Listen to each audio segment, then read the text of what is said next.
Hola y bienvenidos a Triángulo Satelital. Mi nombre es May, me acompaña este ser humano llamado Juan. Estamos aquí en el hermoso espacio de la Biblioteca Popular Ancil en Café Artigas, Buenos Aires, Argentina, para hablar de ciencia ficción y los temas que la orbitan. Juan y yo somos personas que leemos, vemos, escribimos, consumimos en general la ciencia ficción. Somos un poco obsesionados, pero bueno, somos buena gente.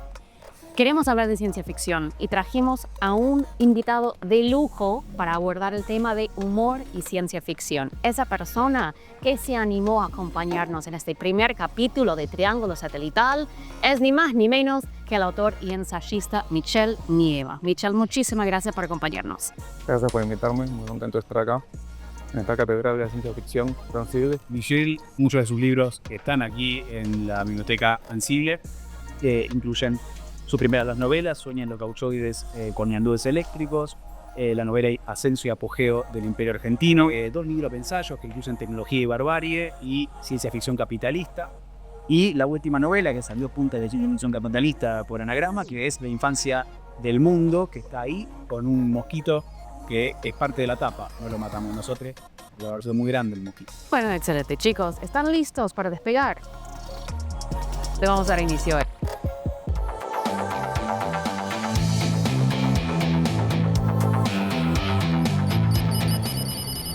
Bueno, para empezar hablando del tema de humor y literatura, que es algo que muchas veces parece una relación difícil, en donde no parece lo más natural, te voy a preguntar algo que tiene que ver con tu rol como lector. Y si te acordás de alguna obra literaria que te haya arrancado una risa. No sonrisa, no qué gracioso, sino una risa de como jaja. Claro. Bueno, primero me gusta que me hayan invitado para hablar del humor y la ciencia ficción, que además que por ahí a veces no se trata tanto el tema del humor en la literatura, mucho menos en el género de ciencia ficción. Pero mi experiencia como lector, disfruto mucho de reírme de los libros que leo y hay como una tradición, bueno, muy marcada del origen de la novela del Quijote como una gran obra humorística que a su vez es la primera novela. Una tradición que después con el realismo empieza a desaparecer, esta cuestión de que la literatura sea humorística, porque bueno, cuando sale Quijote también está en Gargantúa y Pantagruel, como hay varios libros en ese momento en el que parece que la forma de llegar al arte en la literatura es con el humor, y sin embargo esa conexión se vuelve más opaca cuando se canoniza más la literatura realista. La Metamorfosis es un libro que a mí me divirtió mucho leerla porque también encuentro algo muy de como este humor tipo slapstick, como una comedia en riesgos. Que para mí igual me gusta ese tipo de libros que uno puede reír o llorar, depende en qué estado de ánimo tenga para leerlo. Y para mí La Metamorfosis es un libro que me ha llevado a los extremos. Toda la obra de Kafka, además, a veces aparece como muy opacado el sentido del humor que tiene Kafka, que está muy presente, justamente porque como que no hay remate quizás, o no ves el momento en el que el autor te indica que acá te reís. Entonces el absurdo que te está mostrando, muchas veces estas escenas de lapspin, de comedia física, de discusiones, de conversaciones en las que el malentendido daría pie al humor, se las lee gravemente, como pasa muchas veces con Borges también, o con otros autores que tienen mucho humor, pero como no está evidenciado, quedan como una clave de lectura secundaria. Sí, creo que a veces pasa por no entender algo que vuelve medio opaco si algo es para... Uno no entiende si tiene que angustiarse o reírse, que eso es algo que está muy presente en Kafka. Pero sí, la repetición de momentos absurdos es algo que valoro mucho, en particular también en ese texto. Que bueno, por el contexto en el que se leyó mucha obra de Kafka, entre guerras, siempre se lo asoció con el existencialismo también, pero bueno, para mí es un gran autor humorístico que disfruto de leer y me río leyendo sus libros. También se dice que él cuando leía sus textos a sus amistades se reía leyéndolo.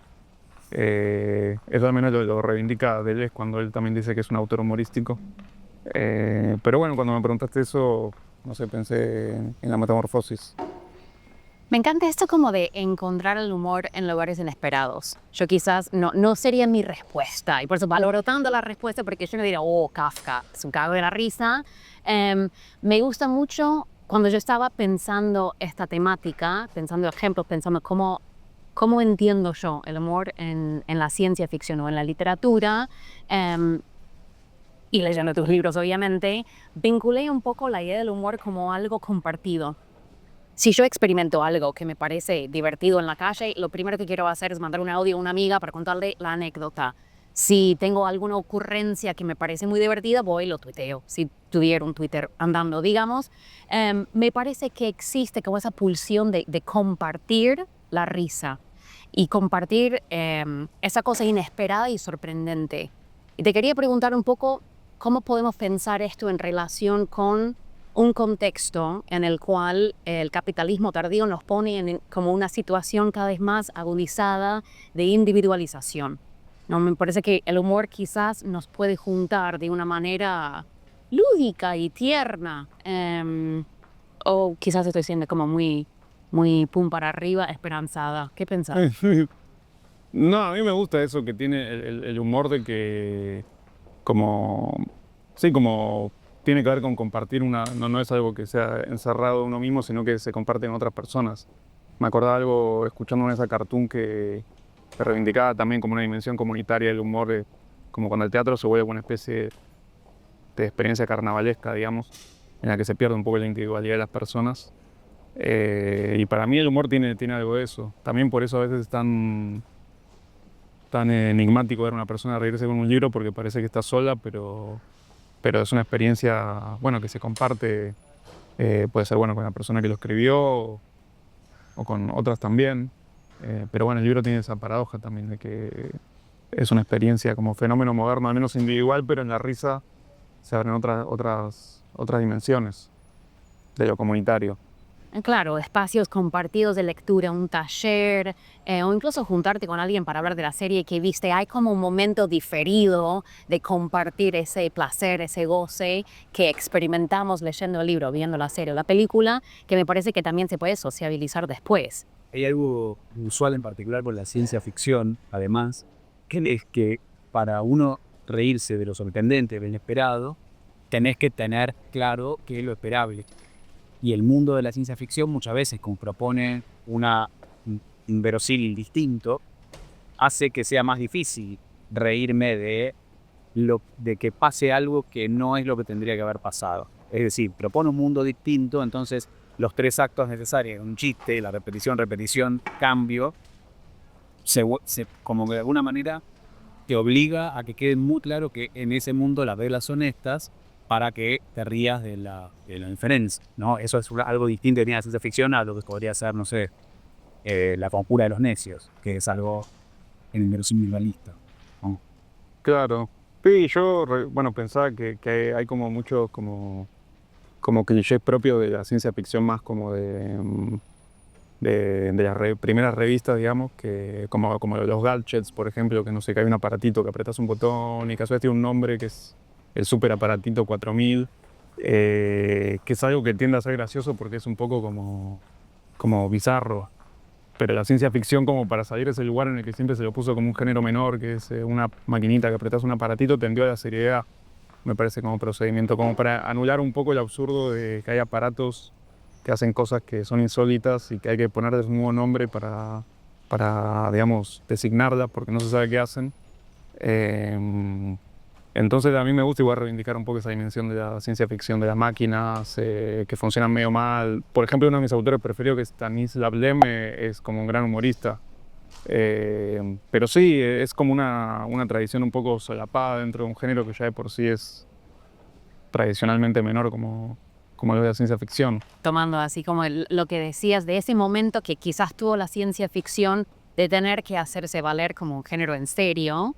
No sé si hemos ya superado esa etapa, entonces me parece muy copado que se pueda volver a un alma lúdica, juguetona, de crear mundos. Me parece que hay algo como del juego, de bueno, la inocencia, ¿no? La infancia, que podemos reivindicar un poco en la ciencia ficción contemporánea. No sé si estás viendo lo mismo en lo que estás leyendo o escribiendo. Sí, es que bueno, para mí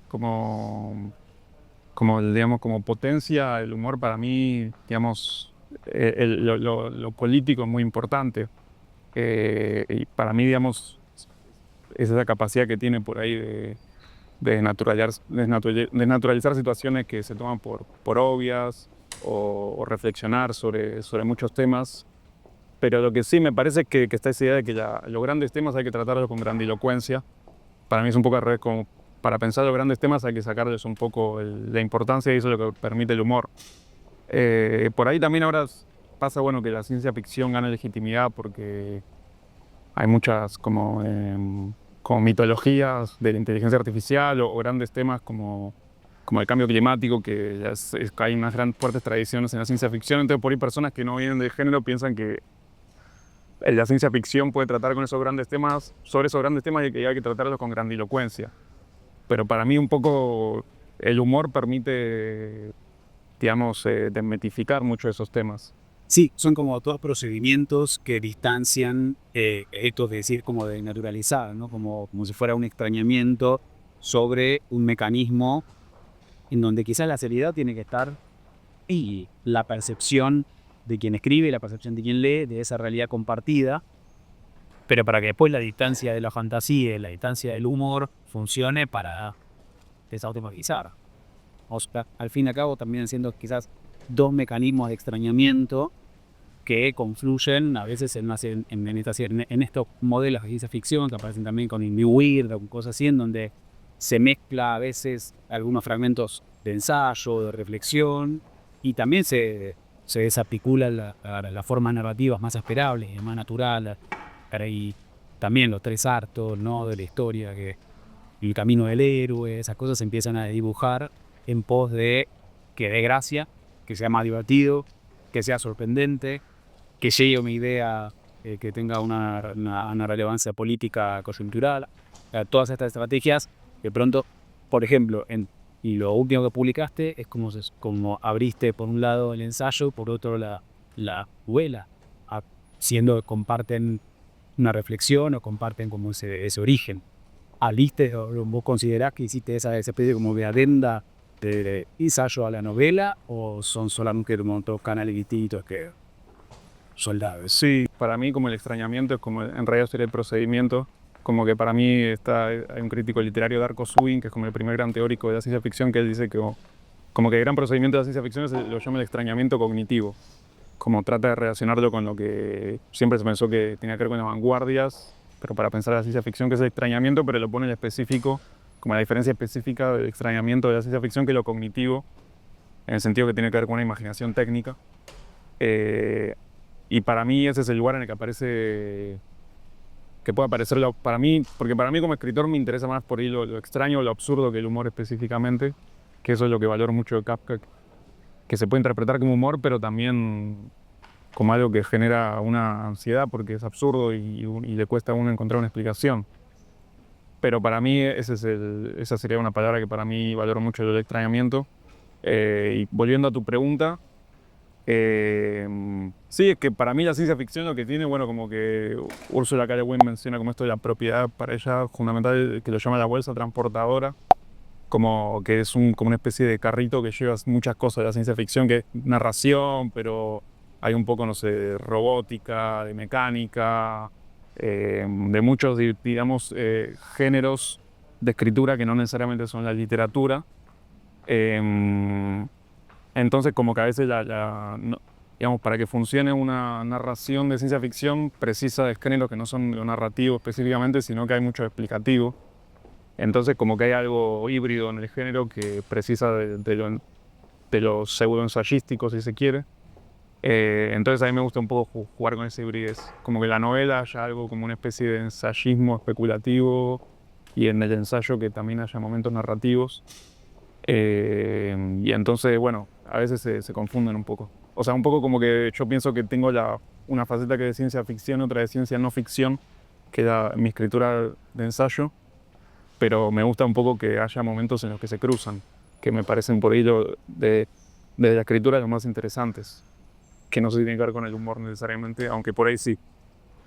Con esto de que se confundan cosas, que por ahí el humor también, eso es interesante, que borra límites. Sí, o sea, me encanta la palabra desnaturalizar y un poco esto que traes de Ursula Le Guin, de la teoría de la bolsa, es sacar del centro quizás el antagonismo, la violencia como la única el único motor de tensión en una narrativa. No tiene que ser el camino del héroe, lo puede ser, pero hay muchas otras cosas que conforman un universo.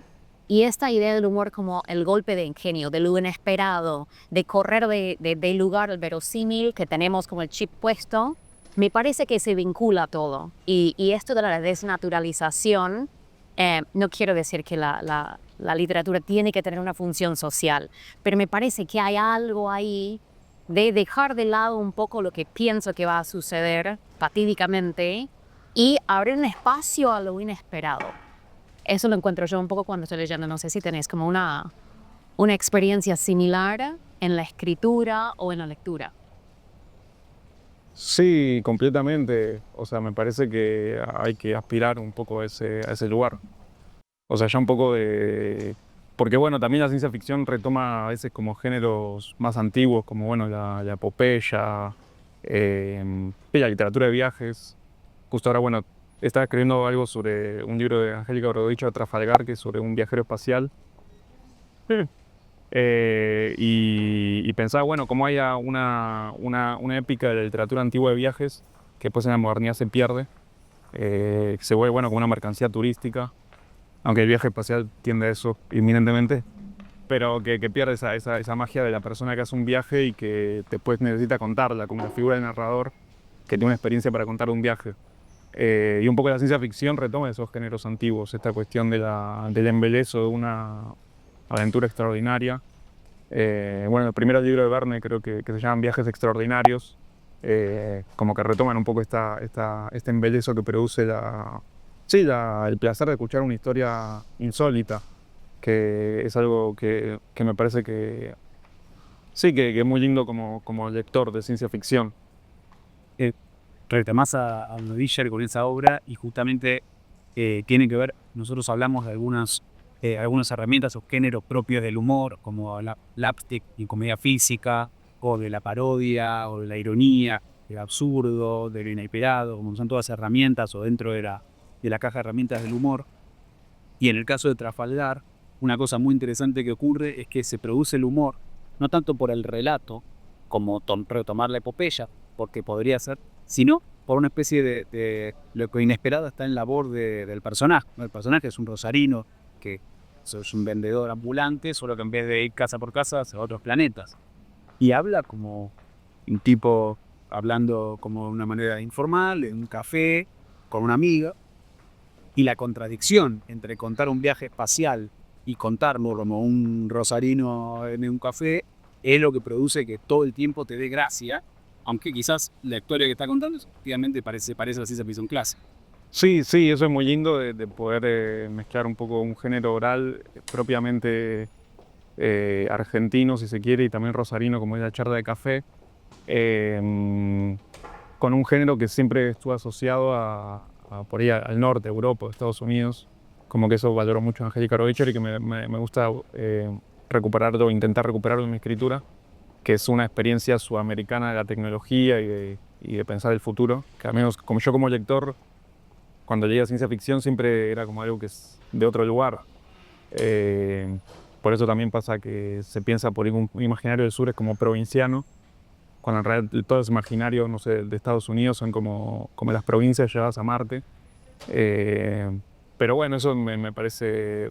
En mi escritura, por ejemplo, lo humorístico o lo chabacano, si se quiere, muchas veces aparece con lo oral, con personas que hablan como se podría escuchar en cualquier conversación, pero llevado a un futuro completamente desorbitado. Que creo que también eso es interesante con el extrañamiento, como algo que parece muy extravagante y distante en el tiempo y de repente el oral permite anclarlo a situaciones específicas de personas, de poder, de lugares, que creo que ese es como un poco el viaje de ida y vuelta que tiene la ciencia ficción, de ir de lo insólito a lo más cercano. Me parece fascinante. Además, la mezcla de tonos en tu literatura, o sea, la prosa, la oralidad, la grandilocuencia quizás de la acción, porque estamos hablando de crisis climática, de una nueva historia, pero nunca deja de aparecer el humor. Bueno, es un libro que recomiendo mucho y le vamos a pedir el favor a Shiturse, que es una cineasta investigadora, para que nos haga unas recomendaciones de cine argentino.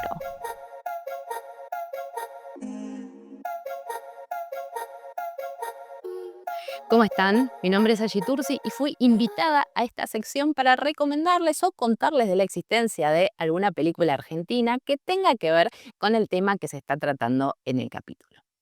En el día de hoy tenemos que viajar hasta el año 1956 y tenemos que pensar que había tres grandes géneros cinematográficos que eran la mayoría de las películas: el drama, el policial y la comedia. Lo que es la ciencia ficción empieza a aparecer en el cine argentino a partir de la comedia. Para hablarles del Satélite Chiflado, que es la película que quiero recomendar en el día de hoy, tengo que mencionar a Los Cinco Grandes del Buen Humor, que era un grupo de comediantes que empezó su trayectoria en radio y pasó a través de diferentes medios y hicieron una gran cantidad de películas en el cine. Lo curioso, y viéndolo hoy en perspectiva, es que son los que empezaron a introducir elementos de terror y ciencia ficción en el cine argentino.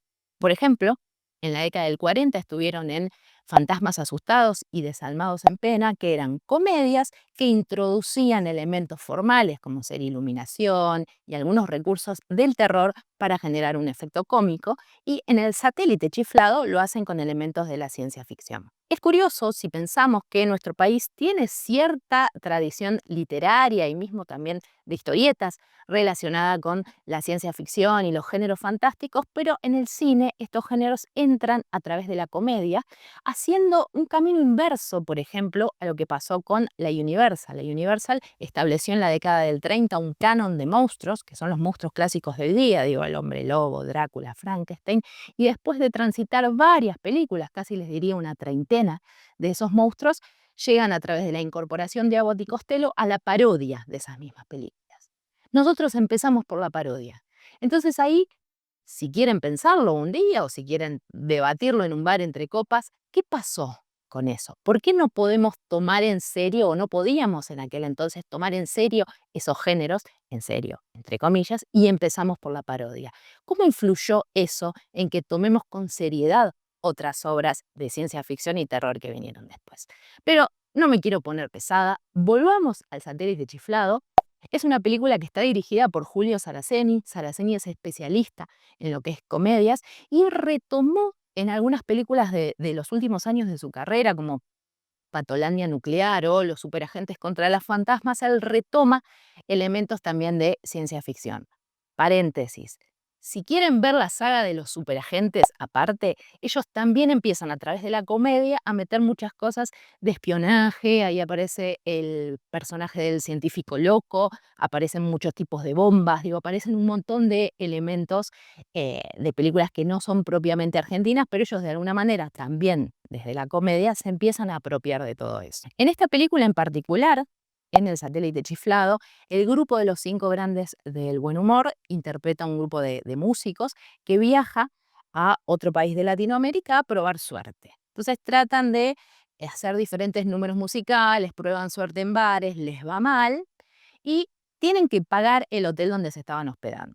Como no tienen cómo pagarlo, se hacen pasar por otros huéspedes a los que van a pasar a buscar a la mañana y llevar a otro lugar. Digo, cambian identidades. Con tanta mala suerte que cambian las identidades con un grupo de convictos condenados a muerte que no van a morir, sino que van a ser enviados al espacio exterior en una misión que nadie sabe cómo va a terminar. Y ahí es donde, tras una serie de enredos y cuestiones de comedia clásica, dos de ellos terminan yendo al espacio exterior, terminan yendo a Saturno, conquistan chicas en el espacio exterior y la traen a nuestro planeta. Esta película no está pensada desde una rigurosidad científica, está pensada en un tono más caricaturesco, lo que es la concepción de esos otros planetas, lo que es el interior de la nave, lo que son los trajes, se hace más desde lo que la impresión popular podría tener de cómo sería el espacio exterior. Digo, no hay cuestiones relacionadas a la gravedad, sino que es todo, hasta les diría en un tono un poco infantil quizás. Yo les voy a ser honesta, los primeros 10 minutos de la peli, que son estos números musicales de ellos, quizás es un poco difícil de ver. Quizás el elemento de ciencia ficción tarda en aparecer, pero ténganle paciencia porque como antecedente de la ciencia ficción en nuestro cine es una peli fundacional, les diría, Más adelante, el cine argentino retomó este tópico de viajes espaciales o relaciones con otros planetas, por ejemplo en Adiós querida Luna, de Fernando Spinner. Spinner es uno de los directores mainstream que más indagó en la ciencia ficción. En Adiós querida Luna supone una misión espacial tripulada por 3 argentinos que son dejados a la deriva porque de pronto al gobierno ya no le interesa seguir con ese plan que los mandó al espacio. O también podemos mencionar Pájaros volando, de Néstor Montalbano, que es una película que habla de estas posibles visitas de seres de otros planetas a nuestro Cerro Uritorco. Si quieren ver el satélite chiflado, hay una versión disponible en YouTube, que es una versión que está ripeada del canal Space. ¿Qué quiere decir esto? Canal Space emitió la película, alguien la grabó en VHS, alguien la digitalizó y la subió a YouTube. Lamentablemente es una de las únicas formas que tenemos de ver películas argentinas porque no tenemos una política de conservación de nuestro cine. Pero ese es un tema que si quieren les cuento otro día, que excede al humor por completo. Bueno, Guille, te pedimos una tarea para el hogar, que fue buscar una cita que tuviera que ver con el humor de la ciencia ficción, y nos trajiste un fragmento de un clásico, un cánico, un cañón. Bueno, Bueno, sí, o sea, se me ocurrió y vi que justo estaba acá en la biblioteca Ansible, a la que creo que están invitadas a asociarse, si quieren. Bueno, el cuento es Isur, el pueblo del Bones, que está en el libro de las fuerzas extrañas. Sí, bueno, empieza, compré el mono en el remate de un circo que había quebrado. Un poco más adelante. Los monos fueron hombres que por una u otra razón dejaron de hablar. El hecho produjo la atrofia de sus órganos de fonación y de los centros cerebrales del lenguaje. Debilitó casi hasta suprimirla la relación entre unos y otros, fijando el idioma de la especie en el grito inarticulado, y el humano primitivo descendió a ser animal. Claro está que si llegara a demostrarse esto, quedarían explicadas, desde luego, todas las anomalías que hacen del mono un ser tan singular. Pero ello no tendría ninguna demostración posible, volver el mono al lenguaje. Bueno, y así empieza un poco este cuento que me gustaba para pensar el humor como fenómeno de interpretación o de lectura, digamos con la potencia política que puede tener, porque originalmente Lugones escribe este cuento en un contexto como de auge de antropología racial, en la que se piensa que existen como razas humanas, y algunas como que tienden más a la intelectualidad, otras como a la fuerza física, y entonces como tiene un fuerte contenido racista en cierto punto este cuento, porque es como es sobre un humanoide, bueno, es sobre un mono que el narrador piensa que es un humanoide y que forzándolo a comportarse como un humano se va a volver humano y va a poder trabajar. O sea, porque la propuesta del narrador es que los humanos, los humanos no, los monos se hacen los boludos para no trabajar. Esa es como la idea del cuento. Y bueno, en ese momento Leopoldo Lugones además estaba trabajando en una ley laboral, entonces estaba muy obsesionado con esto de quién puede trabajar y quién no. Entonces, bueno, como en el contexto es un cuento que tiene un contenido político un poco, como racista, pero bueno, como leído a la distancia, me parece interesante cómo leer como lo absurdo de la historia, leerlo con humor puede, digamos, moverlo de ese lugar o por ahí como burlarse un poco de ese contexto, pero pensar, otras posibilidades en un mismo texto. Entonces, o sea, yo leí este cuento personalmente sin conocer todo este contexto original y me reí mucho con el cuento. Pero bueno, como que me interesaba eso, de esa posibilidad que tiene el humor de descontextualizar un texto de sí mismo y darle otra dimensión y un poco por ahí criticar otro contexto, que creo que es algo muy importante hoy en día porque vivimos una época como muy marcada por la literalidad. Como lo políticamente correcto tiende a que todo se interprete literalmente y no haya lugar para interpretar de otra manera las cosas. Bueno, eso como disparador, no sé, vos. ¿Y te preocupa ese avance de la literalidad? ¿Lo ubicás como algo? Yo creo que sí, es verdad que en el sentido del humor, digo, el sentido, como en la misión del humor, está muy claro que la literalidad atenta contra esa desautomatización, ¿no? ¿A vos te preocupa que eso haya abordado tantos planos? En lo político también hay mucha literalidad, en lo poético también hay mucha literalidad. ¿Eso cómo lo ves en la literatura o en la forma de la literatura, en la ciencia ficción, en otras cosas? Sí, bueno, la literatura me parece que es un subproducto de un fenómeno de la cultura y de la sociedad en general, en la que sí, todo tiene que tener un mensaje muy, muy claro, y si no, todo lo que es ambiguo, que justamente es un poco una de las virtudes del arte, se descarta. Entonces todo tiene que, digamos, muy claramente escribir una idea que sea la misma a la que abona la persona que va a consumir ese objeto artístico. Entonces una de las propiedades fundamentales para mí del arte, que es incomodar o sacar de lo esperable, se desvanece. Y eso es un poco a lo que tiende la literalidad. Esto, bueno, como una ligera desviación pero no tanto, porque un poco lo que me interesaba de esto es como leer con humor algo que por ahí no tenía el objetivo de ser humor. Y eso para mí es interesante, sí, de reírse de las cosas. Que no es solo banalizar, sino también, sí, sacarle las intenciones originales, por ahí algo como un libro, y pensar de otra manera y cuestionar esa época también. Hablamos de Leopoldo Lugones y Las Fuerzas Extrañas es de 1907, 7 más o menos, sí. o sea, estamos hablando de más de 100 años, donde los sobreentendidos de la ciencia eran, por ejemplo, el racismo científico, la frenología, digamos, había un determinismo geográfico, había sobreentendidos de la ciencia de ese momento que ahora ya no, o sea, están anulados, quedaron prohibidos, quedaron antiguos. Claro, sí, bueno, hay mucha gente que dice que Lugones es como un autor como de steampunk en cierto punto, porque es retrofuturismo. O sea, escribe un futuro que ya es obsoleto. Más allá de este caso puntual, como la tecnología que soporta un poco su imaginación es, sí, de otra época. Sí, la fotografía, el cine, alguna cultura en química, con la aviación en nuevas, cosas que ya ahora son parte en cotidiano. Quizás pasa algo similar con la comunicación, pensándola en la ciencia ficción clásica, de la proyección de lo que iba a ser la comunicación futura es ahora, no sé, el reloj de Dick Tracy ya no sorprende a nadie. Pero puede ser como un retrofuturismo desde el punto de vista de la persona que está leyendo.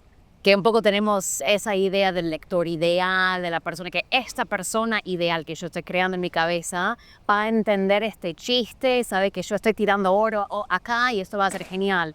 El lector ideal no existe, ¿eh? Y siempre me parece cuando estamos haciendo un chiste incluso o contando una anécdota, la persona receptora de esa historia es la otra parte. No puede haber un chiste, no puede haber una historia sin la persona que está recibiendo eso. Entonces me parece que también la perspectiva de la persona lectora juega un montón en esa situación de humor. O sea, te provoca humor leer el cuento descontextualizado, que quizás si está ahí en la mezcla de lo cotidiano, de la escritura, tiene otro efecto. O sea, vos quizás no sos el lector ideal de Leopoldo Lugones, pero me parece eso como un mérito de la literatura, que es una cosa completamente interpretable. Sí, que hay un laburo que hacer en la lectura también. Si no es la intención, y pasa esa literalidad, porque uno lee en función de entender la intención del autor, el autor escribe en función de que se entienda su intención y se pierde cualquier ambigüedad o cualquier propuesta que no sea informativa, directa. Dice, bueno, yo escribo esto para que entiendas eras. Y para eso, marionetas se ven o aparecen más claras. O quizás para eso ensayo, podríamos decir, o no. O sea, para vos que escribís tanto ficción como ensayo, ¿te parece que hay más ambigüedad, más juego en ese sentido en la en la ficción que en el ensayo? ¿O sentís que hay también esa posibilidad de interpretación, de descontextualización para el ensayo también? No, creo que en los dos géneros se puede jugar con el humor, por ahí de diferentes maneras. Pues incluso para mí también como una potencia del humor es expresar ideas de una manera más potente que explicándolas. A veces la ironía es un recurso para condensar ideas mucho más efectiva y poderosa que explicar qué se quiere decir. Pero sí, con esto pensaba como un poco como la potencia subversiva en cierto punto del humor. Me acordaba, bueno, hay una novela de Milán Kundera que se llama La Broma, que es una persona que hace un chiste en un contexto de burocracia, digamos, en Checoslovaquia. Y solo como un poco automáticamente hace un chiste, se trata de interpretar qué quiso decir y es como llevar a muchas instancias burocráticas y lo termina metiendo preso en un campo por haber hecho un chiste. Y creo que un poco abre esa dimensión el humor. También en una época como tan como rígida y políticamente correcta, el humor permite pensar más allá de esas estructuras, que creo que en nuestra época le da una capacidad para pensar. Sí, aparece también como quizás el problema de que la fuga de eso la embanderan personas que dicen, bueno, voy a ser políticamente incorrecto, y quizás no están haciendo una fina ironía que requiere una abstracción y una lectura literal, sino que por ahí lo que están haciendo es aprovechar porque el humor puede ser dañino, puede ser ofensivo, sin que eso se tenga detrás una perfección, ¿no? Me parece, hay un tipo de humor que solamente lo burlamos de quien se burlan todos. Sí, o sea, para mí la dimensión está bueno eso, como la potencia que el humor tiene en mi perspectiva, de mi manera de pensar, es cuando va de abajo hacia arriba. O sea, un poco como esa dimensión de burlarse del poder. Creo que esa para mí es la que me interesa. O sea, obviamente también existe de la forma inversa, pero creo que esa capacidad de desarmar,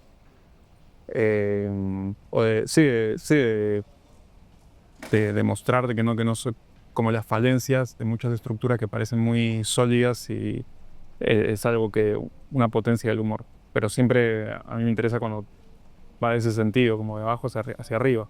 Claro, ahí lo que ocurre también es que tenemos que tener, para entenderlo correctamente, tendríamos que compartir el orden en que creemos que fluye el poder. Lo tenemos que tener claro quién está arriba y quién estamos abajo, quién estamos arriba y quiénes están abajo, digamos, dónde nos ubicamos dentro de un flujo de poder en el que entendemos, bueno, acá estoy pegando para arriba y acá estoy pegando para el costado y acá estoy pegando para abajo. Sí, o sea, hay que ver quién se ríe también, creo. Esa es la manera más que ver para dónde va la piña.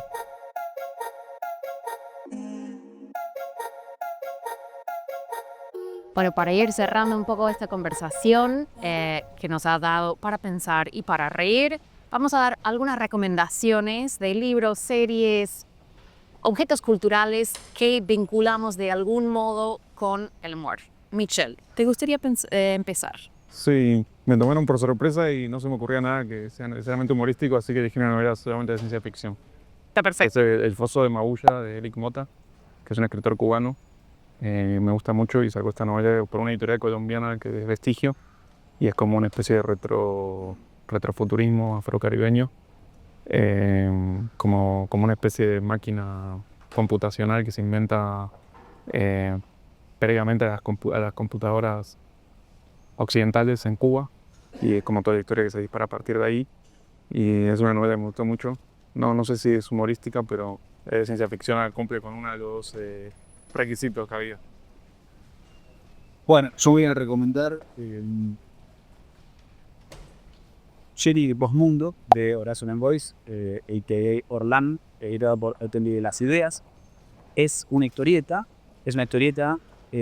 maravillosa que visualmente recuerda mucho a la ciencia ficción clásica, a las historietas de ciencia ficción clásica, como de aventura, mucha acción, mucha onomatopeya, mucho así como acción a acción en las secuencias, pero está escrita por un autor argentino, y justamente algo parecido a lo que pasa con Trafalgar, mucho del humor que genera lo produce a partir del contraste entre ver como si fuera Alita Ángel de Combate y diálogos que podrían ocurrir en Valentina Alsina.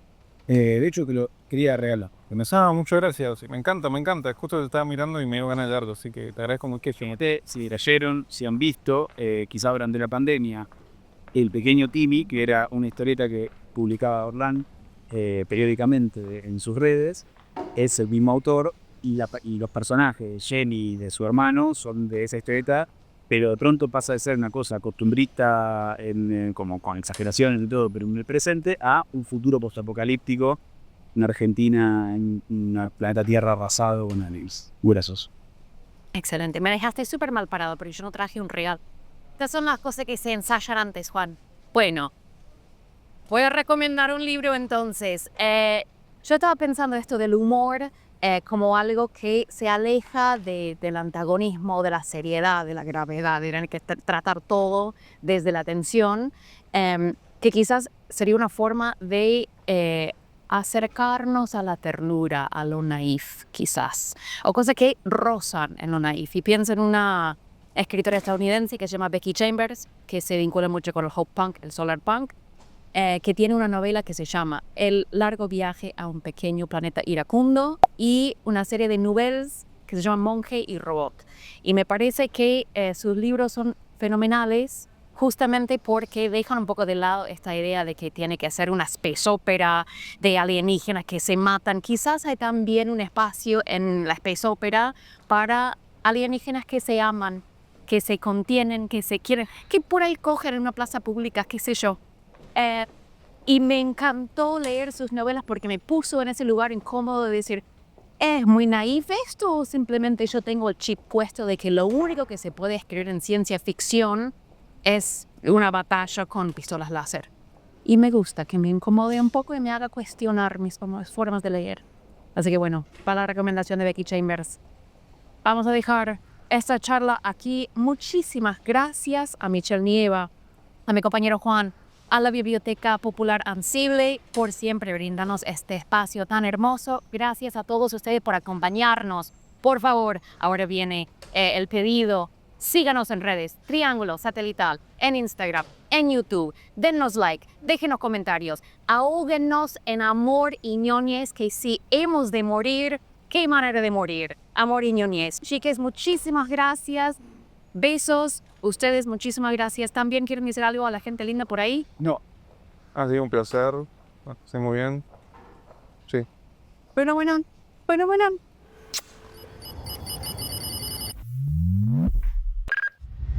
Hola, ¿cómo están? Soy Carlas, el bibliotecario de la Biblioteca Popular Ansible, este lugar en el que estuvieron escuchando a May, a Juan y a Michelle hablar de humor y ciencia ficción. Es un lugar donde pueden asociarse gratuitamente y llevar libros en préstamo, la única biblioteca de Argentina especializada en ciencia ficción, fantasía y terror, con casi 3.000 libros en este momento en el catálogo. Les muestro algo de lo que tenemos con la teoría humor, aunque qué es humor y qué no puede ser muy subjetivo, tal vez hace reír, tal vez no, pero algunas cosas que alguna vez cuando alguien llevó un préstamo me hizo reír, me causó gracia, me levantó una sonrisa. Tenemos El juez de la nada, de Gonzalo Santos.